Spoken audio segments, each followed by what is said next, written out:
Fellow citizen, please lend me your ears and concentration for just 4 minutes.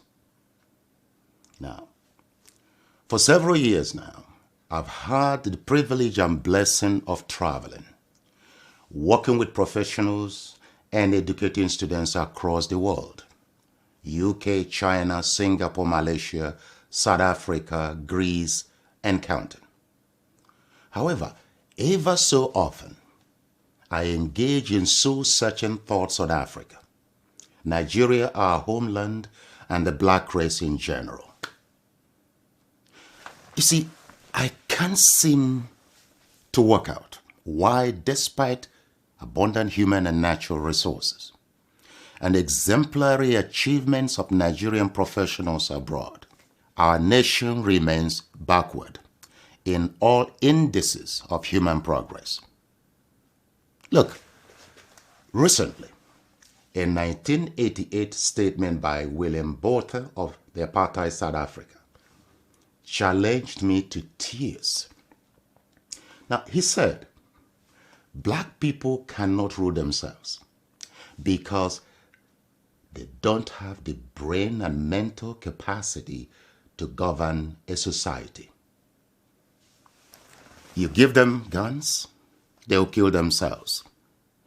Give them power, they will loot the treasury.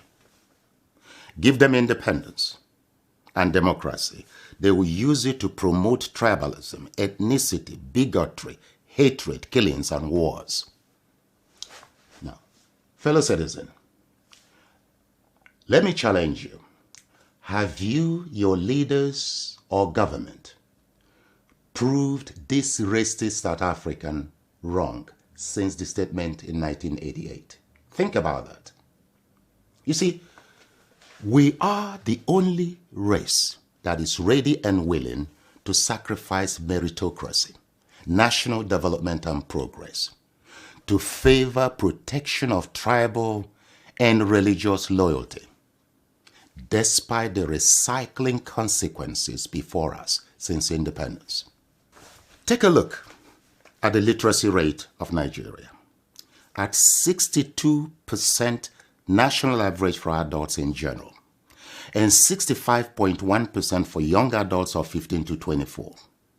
One expects informed national decisions with positive national impacts on, for example, the quality of the elected national leaders.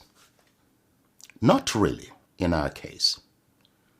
We are not moved by the economic and security realities and human suffering in our nation.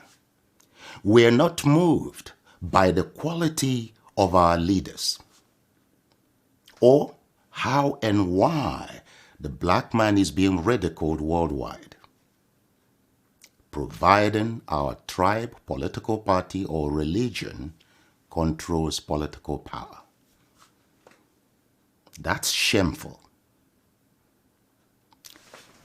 Even our highly educated professionals and media outlets, North and South, keep a blind eye to the realities of the Nigerian state for tribal, religious, and personal enrichment considerations. Yet, we wonder why our nation remains the poverty capital of the world. Yet, we wonder why the black race is increasingly undervalued and humiliated across the world. Who did this to us? Who did this to us? Do you ever ask this question?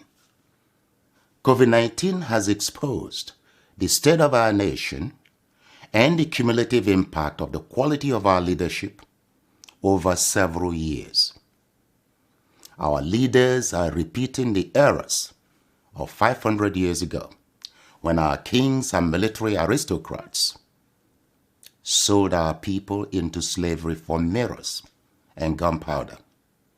They failed to realize that by that decision, they had confined future generations into perpetual slavery, exploitation, and abuse. Today, foreign powers are acquiring hectares of land outright across Nigeria and Africa for the next phase of our slavery or colonization. Once more, our leaders are mortgaging the future, freedom, existence, survival, and progress of generations for short-term, worthless, stage-managed red carpet receptions, handshakes, cheap collateral loans, travel visas, and personal gains. These colonizing countries are not to blame for taking decisions in their own national interest. The question is, are our leaders making decisions in our own national interest? I put this to you as a matter of urgency. We must identify, develop, and embrace a new breed of competent and patriotic leaders who desire to see our nation and Africa free, help Africans develop confidence in themselves, their future, their culture, their food, dress codes, and the way they walk and talk, and to take full control of their natural resources and national borders. Please join me to awake the conscience of Nigerians and Africans in general before too late. Share this video as a duty to your race, your country, and your continent. Our lives, our future, our survival depend on our collective actions today. This video is not about me. It is about us and our future. I'm playing my part. I hope you play yours. Thank you and God bless.